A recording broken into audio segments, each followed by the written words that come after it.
Bonsoir, bien-aimés dans le Seigneur. Soyez les bienvenus pour notre culte de ce vendredi 8 mai 2020. Et c'est toujours un réel plaisir de vous savoir derrière vos smartphones, vos tablettes, vos écrans pour suivre la portion de la parole du Seigneur qu'il nous réserve ce soir. Et nous sommes depuis un certain moment animés par un désir, un fardeau que Dieu nous donne de réveiller l'Église du Seigneur. Et ce soir, nous avons pour thème « Réveillons-nous ». Bien-aimés dans le Seigneur, pourquoi nous devons nous réveiller? Est-ce que sommes-nous en train de dormir pour qu'on nous demande de nous réveiller? Eh bien, c'est ce que nous allons voir dans les quelques minutes que nous allons partager la parole du Seigneur. Et le message de ce soir, nous allons prendre un texte tiré du livre de Jean, chapitre 14, du 1er au 3e verset. C'est Jésus qui parle, ce n'est pas un disciple, ce n'est pas un prophète, mais c'est le Fils de Dieu, notre Seigneur et Sauveur, qui parle de sa propre bouche. Il nous dit que votre cœur ne se trouble point. Croyez en Dieu et croyez en moi. Il y a plusieurs demeures dans la maison de mon Père. Si cela n'était pas, je vous l'aurais dit. Je vais vous préparer une place. Et lorsque je m'en serai allé et que je vous aurai préparé une place, je reviendrai. Je vous prendrai avec moi afin que là où je suis, vous y soyez aussi. Parole du Seigneur. Bien-aimés, à travers ce texte, nous voyons ce qui est même l'objet, ce qui est même l'objectif, ce qui est même le but de notre foi en Jésus-Christ, notre Seigneur et Sauveur. Bien-aimé, Jésus-Christ a dit qu'il reviendra. Et il n'est pas un homme pour mentir, ni un fils d'homme pour se repentir. Il a dit et il le fera. Et depuis la naissance de l'Église, depuis le premier siècle, chaque génération s'est toujours attendue à la fin du monde. Parce que lui-même, notre Seigneur dit, pour ce qui est du jour et de l'heure, personne ne le sait. Même pas les anges, même pas le Fils, mais c'est un secret bien gardé par le Père lui-même. Alors, comme personne ne sait ni les jours, ni l'heure, chaque génération, depuis le premier siècle, après la naissance de l'Église, chaque génération attend l'avènement du Fils de l'homme, comme il l'a promis à ses disciples en disant « Je m'en vais, je vais vous préparer une place. Il y a beaucoup de places dans la maison de mon Père. » Il insiste en disant « Si ce n'était pas ainsi, je vous l'aurais dit. » Mais si Christ ne nous donne pas la date exacte, le jour et l'heure exacte, du moins il a pris le soin de nous donner les signes ou les indicateurs. Bien-aimés, les signes sont comme des panneaux sur la route, sur les autoroutes. Un panneau est un signal pour dire ce que vous voyez sur le panneau, c'est ce que vous allez rencontrer dans quelques instants. Quand vous voyez par exemple un panneau où on indique la déviation de la route, cela vous prévient que vous devez être déjà préparé à ce qu'il y a soit une courbure de 360 degrés, soit la route devant toi a plusieurs courbures, soit il y a un pont. Le panneau n'est pas posé sur le pont, mais c'est à quelques mètres du pont, afin que quand vous voyez l'indication, vous savez déjà que je m'attends maintenant à observer, à apercevoir un pont. Si c'est le ralentissement devant une école, quand vous voyez le panneau, vous vous dites, l'école est déjà tout près, je dois ralentir selon le panneau. Et c'est comme ça que Christ nous a donné des signes pour dire, même si vous ne connaissez pas les jours ni l'heure, mais au moins observez les signes qu'il a lui-même cités nommément. Et nous pouvons dire, même si les siècles passés ont vu la manifestation de quelques signes, mais nous sommes la génération qui aurait connu la multiplication et l'accélération de plusieurs grands signes. Entre autres, l'un des très grands signes, c'est la renaissance de l'État d'Israël. Nous sommes cette génération qui voit s'accomplir une prophétie vieille de plus de 2500 ans. On a prédit la dispersion du peuple juif partout à travers le monde. Israël a cessé d'exister comme État depuis 2 millénaires.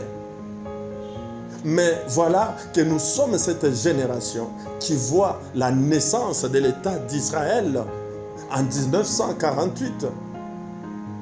Et quelques années après, nous étions témoins de la guerre de 6 jours qui a restauré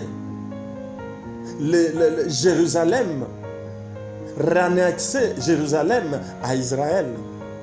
Et pas plus tard qu'en début de cette année, la première puissance mondiale, au travers de son président, Donald Trump, venait de reconnaître officiellement Jérusalem comme la capitale de l'État d'Israël. Et il a même déplacé son ambassade de Tel Aviv vers Jérusalem. Bien-aimés dans le Seigneur,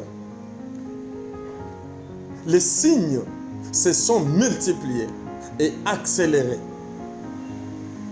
Et concernant même le 3e temple, d'après les informations à notre portée, tous les ustensiles pour la reconstitution et la reconstruction du 3e temple sont prêts. Il ne reste que le gouvernement autorise, signe une loi pour que la construction commence sur le mont, l'esplanade de la mosquée. Ça, c'est une autre paire de manches avec ce que cela peut produire comme conséquence. Bien-aimés, vous allez dire, ça, c'est les prophéties concernant Israël, mais les signes ne concernent pas Israël. Bien-aimés, c'est vrai, il y en a qui disent que les épidémies, il y en a toujours eu.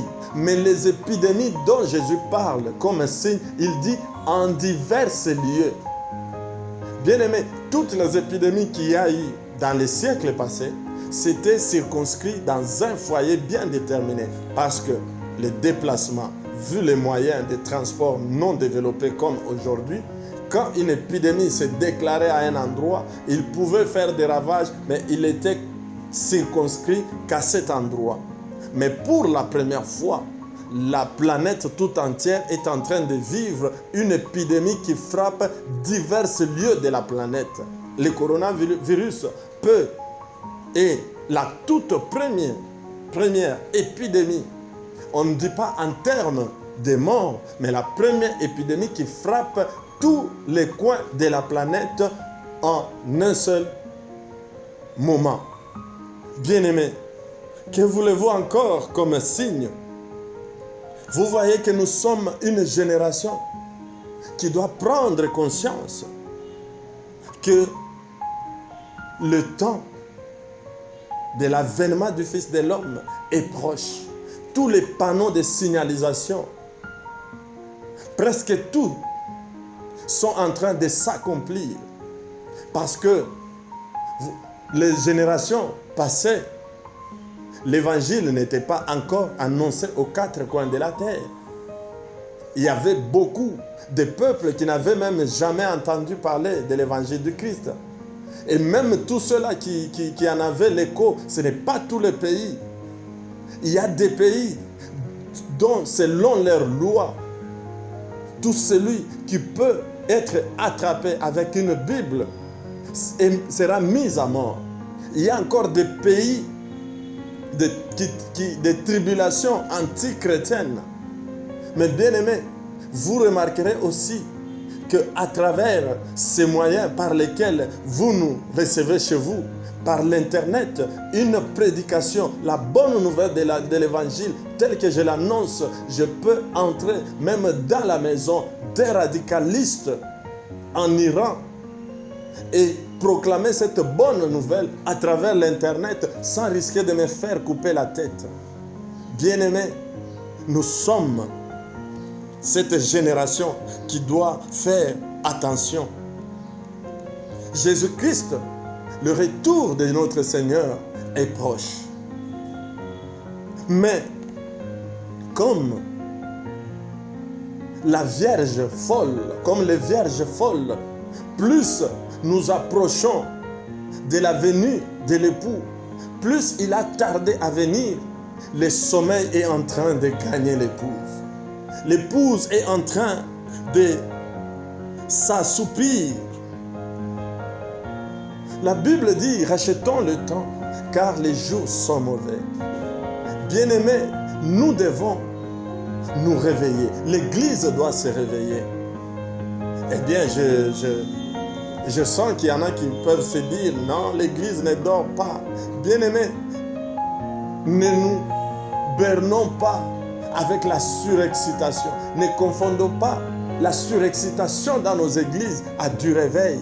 Bien-aimés, nous sommes dans un temps où il y a même plus de simulation de l'action du Saint-Esprit que la vraie manifestation du Saint-Esprit. Aujourd'hui, les chrétiens surexcités tentent même de simuler la manifestation du Saint-Esprit pendant qu'ils ne l'ont pas.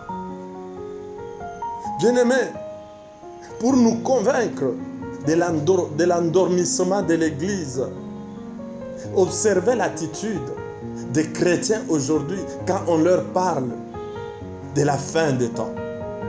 Quand on leur prêche l'Apocalypse, ils sont dans un état d'angoisse.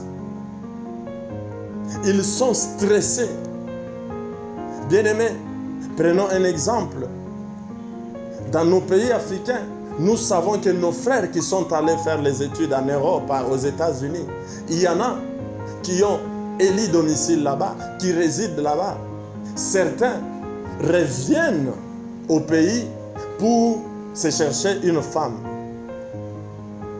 Qu'est-ce que nous constatons? Quand l'homme vient, il arrange tout, il prépare, il dote pour sa femme. Mais il rentre en disant, je vais préparer les papiers, je vais préparer toutes les conditions afin de faire venir ma femme en Occident. Bien-aimé, et cette femme, quand elle reste, elle est dans l'impatience, en attendant que son mari vienne la chercher. À chaque fois qu'il y a une nouvelle lui annonçant que ton mari est en chemin, il y a une excitation. La femme perd même l'appétit. Elle est dans l'insomnie de la joie, attendant l'arrivée de son mari. Bien-aimé, et pourtant, c'est ce que Christ nous dit dans Jean. Christ est l'époux et nous, l'Église, nous sommes son épouse. Il est venu il y a 2000 ans. Il a doté pour nous. Il a versé son sang pour nous racheter, pour nous marier.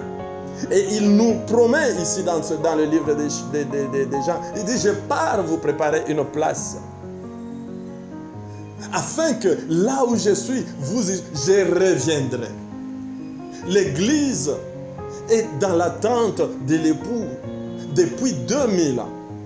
Et voilà que plus l'époux s'approche, mais l'Église n'a pas hâte de revoir son époux. C'est qu'il y a un ça ne va pas. Nous sommes comme cette femme pour qui on a déjà doté, mais pendant que l'homme se prépare et que ça prend du temps, elle se laisse séduire par un autre homme. Une telle femme n'a pas hâte de voir son mari revenir. Parce qu'elle se dit, son retour, il va me trouver dans l'état où je suis. Mieux vaut que je le sache à l'avance et que je me prépare quand il voudra venir, qu'il me trouve peut-être dans un mensonge simulant comme si j'étais resté fidèle. Bien-aimé, le livre de l'Apocalypse, les jugements qui sont prononcés dans le livre de l'Apocalypse ne doivent pas effrayer une épouse qui est bien préparée. C'est parce que l'épouse n'est pas préparée. C'est parce que l'épouse n'est pas restée fidèle que la venue de son époux va sonner comme un jugement. Va ressortir le constat de l'infidélité de l'épouse. C'est pourquoi, bien-aimés, Dieu nous a donné ce fardeau de nous exhorter, en commençant par nous les serviteurs de Dieu, de réveiller l'Église. Bien-aimés, vous verrez que l'un des signes que l'Église est en train de se plonger dans un sommeil profond, c'est l'accomplissement de ce qu'a prédit aussi l'apôtre Paul dans 2 Timothée, le chapitre 2 Timothée, chapitre 4, versets 3 à 4. Que nous dit la Bible? Ça, c'est une prédiction que Paul fait en disant il viendra un temps. Ça veut dire c'est une réalité qui n'existe pas encore à l'époque où Paul est en train de prophétiser. 2 Timothée 3, 4 dit car il viendra un temps où les hommes ne supporteront pas la saine doctrine, mais ayant la démangeaison d'entendre des choses agréables, ils se donneront une foule de docteurs selon leurs propres désirs, détourneront l'oreille de la vérité et se tourneront vers les fables. Bien-aimés dans le Seigneur, vous voyez que c'est exactement, c'est avec une précision chirurgicale que Paul est en train de décrire notre temps. Un temps où les hommes aiment entendre des choses qui les attachent à la terre, des choses qui leur procurent l'envie de demeurer sur la terre, au point que quand on leur dit que l'époux revient bientôt, les gens sont stressés, les hommes dépriment. C'est le signe que l'Église est en train de dormir. Bien-aimés, ne nous leurrons pas avec la multiplication des églises à chaque coin des rues. Les païens ont raison de considérer certaines églises comme des boutiques. Parce que comment se fait-il que l'église, l'épouse, est angoissée, déprime juste à l'idée d'entendre que l'époux est en train de venir? Or, la venue de l'époux, c'est pour nous amener dans la noce, qui est une fête qui durera éternellement. Bien-aimés, aucun plaisir de la terre ne saura égaler le bonheur qui nous attend dans le royaume des cieux. Bien-aimés dans le Seigneur, réveillons-nous, parce que les signes sont déjà là. Et l'autre signe qui montre que nous dormons, c'est la prospérité de l'industrie du mal. Là où les chrétiens sont réveillés, là où il y a un vrai réveil, il y a la faillite de l'industrie du mal. Nous pouvons tirer l'exemple du livre des Actes des Apôtres. Quand nous lisons le chapitre 19, du 23 au 27e verset, écoutez, il survint à cette époque un grand trouble au sujet de la voix du Seigneur. Un nommé Démétrius, orfèvre, fabriquant en argent des temples de Diane, et procurait à ses ouvriers un gain considérable. Il les rassembla avec ceux du même métier et dit: ô homme, vous savez que notre bien-être dépend de cette industrie. Et vous voyez et entendez que non seulement à Éphèse, mais dans presque toute l'Asie, ce Paul a persuadé et détourné une foule de gens en disant que les dieux faits des mains d'hommes ne sont pas des dieux. Le danger qui en résulte, ce n'est pas seulement que notre industrie ne tombe en discrédit, c'est encore que le temple de la grande déesse Diane ne soit tenu pour rien. Et même quand la majesté de celle qui est révérée dans toute l'Asie et dans le monde entier ne soit réduite à néant. Vous voyez que quand Paul a amené le réveil à Éphèse, l'industrie du mal est tombée en faillite.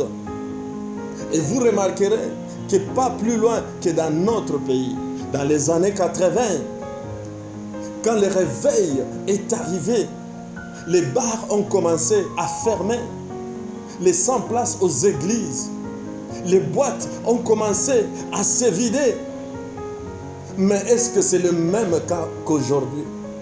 Aujourd'hui, nous partageons les mêmes clients et l'église et les bars, ce sont les mêmes chrétiens. Je suivais un ami qui a fait une vidéo sur Facebook maudissant le coronavirus. Avec raison, tout le monde maudit ce microbe, mais lui, pour d'autres raisons, en disant ce virus est venu les confiner pendant que lui ne pouvait pas passer la nuit du vendredi au samedi à la maison.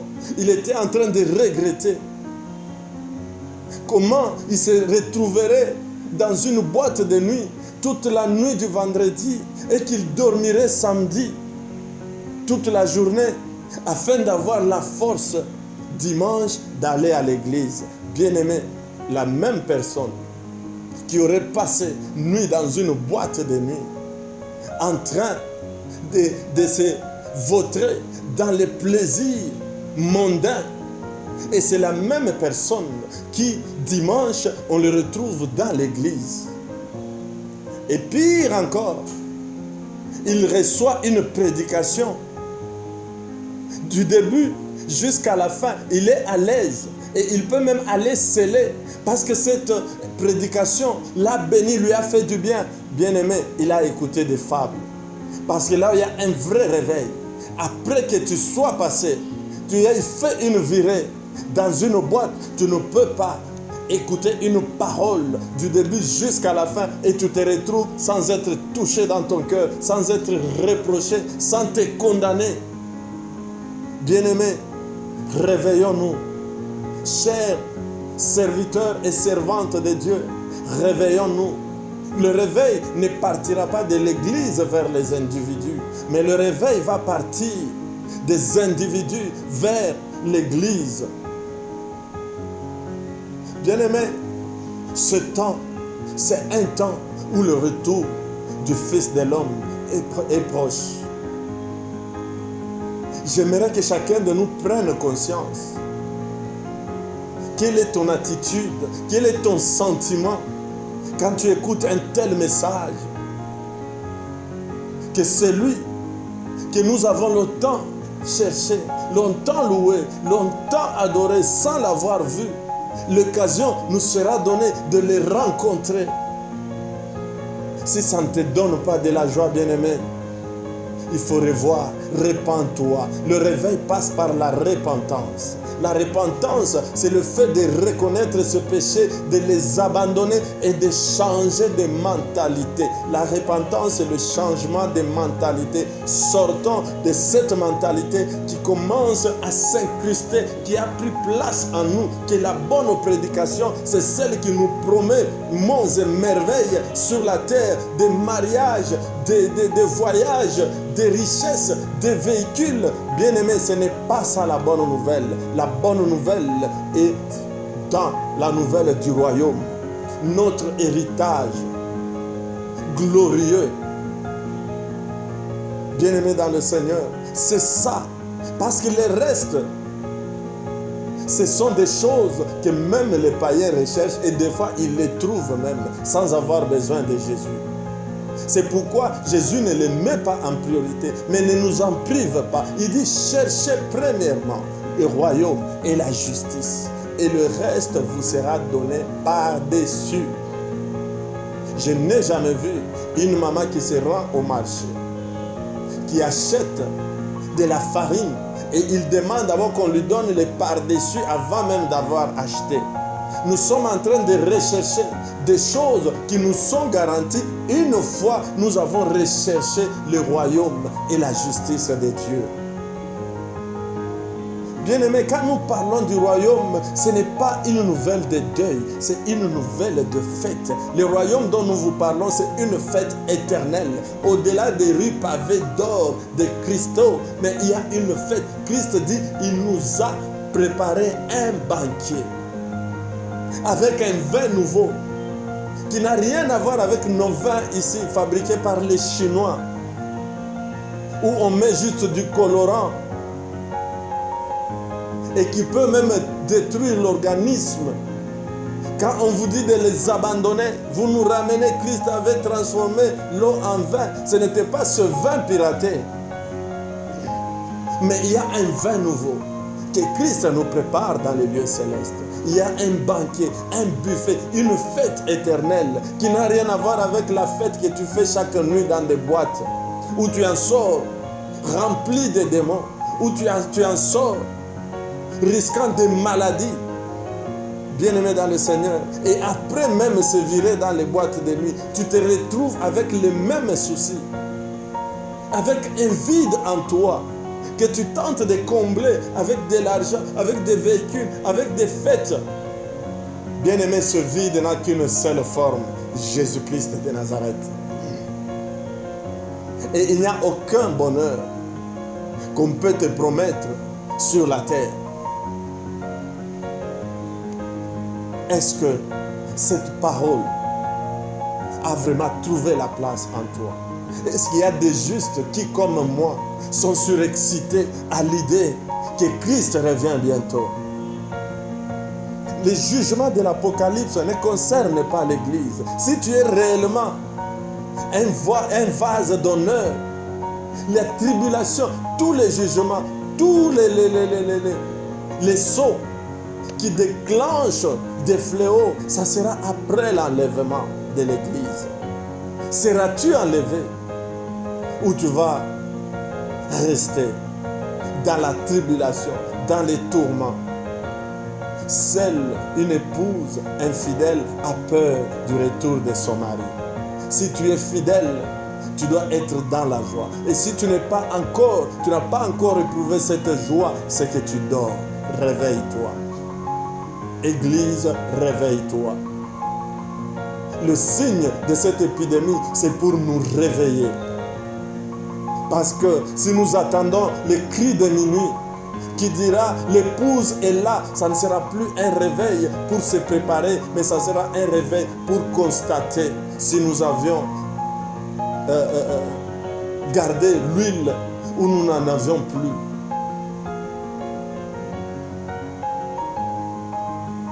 Laisse que tu ne sois pas réveillé par le cri de minuit. Écoute le cri de la journée que nous te lançons. Réveille-toi, cherche l'huile, ravitaille-toi en huile, reste fidèle. Les plaisirs de ce monde ne sont qu'éphémères. Mais les délices célestes sont éternels.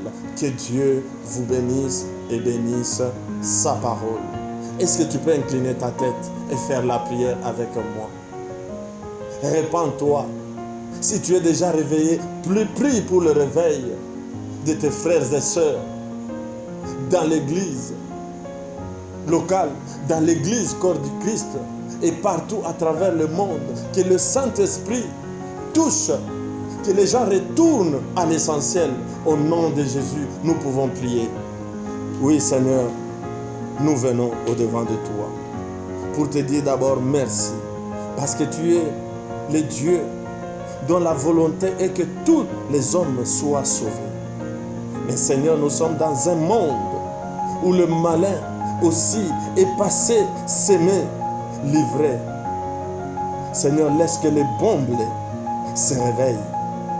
Laisse que tes enfants, Seigneur, prennent conscience, qu'ils sentent cette joie à l'idée que tu reviens pour nous prendre, Seigneur, et nous amener dans la gloire. Père, que cette parole mon meilleur ami, nos cœurs, que mon le Saint-Esprit se répande, Seigneur, sur ton Église. akutisanga na famia bonzambe na betelo lisolo ya camarade nanga azalaka lisusu camarade te akoma na ye famille